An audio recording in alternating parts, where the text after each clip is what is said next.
মিশো থেকে মাত্র 300 টাকা করে 2 পিস অর্ডার করেছিলাম, পুরো পিওর কটনের। তো এটাই লেখা ছিল কটন, কিন্তু অনেকবারই আমি অর্ডার করেছি লেখা ছিল কটন, বাট পুরো কটন হয়নি।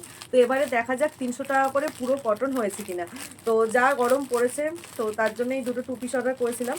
তো চলো দেখি যে পুরো কটন এসছে কিনা। এটা নিয়েছিলাম একটা ব্ল্যাক আর হোয়াইট কালারের মধ্যে।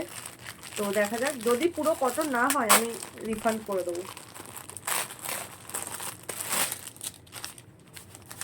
এটা আবার কি? 100% কটন।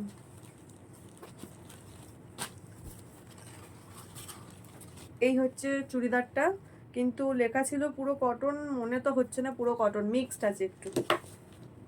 এই হচ্ছে চুড়িদারটা, আর এটা হচ্ছে প্যান্টটা। দেখতে খুবই সুন্দর দুটোই, কিন্তু পুরো পিওর কটন নয়, মিক্সড আছে এটা। আর একটা দেখা যাক কি হয়। আমি জানতাম এরকমই হবে, কারণ যেটা বলে সেটা হয় না। মানে কটনের দিক থেকে, পিওর কটনের দিক থেকে খুব কম জিনিসই পুরো পিওর কটন আসে। বাট দেখা যাক এবার এটা। এই আর একটা, চলো এটা দেখি।